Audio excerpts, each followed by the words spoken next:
Hierdie is Landbouweekblad se weervernoot-video vir Elgin, Grabouw, Vyeboom en Villiers-Dorp. In kort, humiditeit bereik hoogtepunte teen 99%. Risiko vir swamdruk is hoog. Hier is die besonderhede. Sedert Januarie het ons 393 mm reën gehad, 118% meer as die 5 jaar gemiddelde. Teenoor verlede jaar het ons 171% meer reën gekry.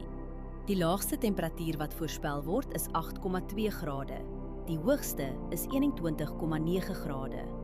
Die grootste dag tot nagwisseling is sowat 14 grade, matig en binne normale grense. Net 0,3 mm reën word die week verwag.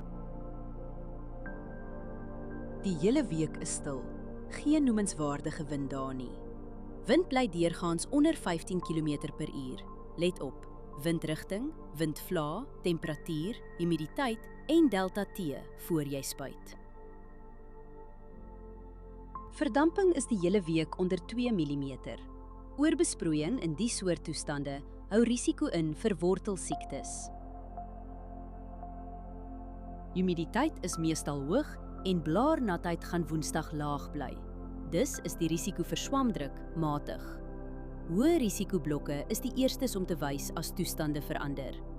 As jy een ding doen, oorweeg dit om die stil, droë weer te gebruik vir 'n voorkomende swamdoder toediening. Hierdie weerinligting is gebaseer op werklike data vanaf meetstasies. Die data word deur TerraClim skoongemaak en geverifieer. KI-interpretasies word deur grondwaarheidsdata onderlê, aangedryf deur Villa Crop Protection. Hierdie verslag is met die hulp van kunsmatige intelligensie gegenereer en is nie professionele advies nie. Gaan na weather.villacrop.co.za en kies die weerverslag vir jou streek.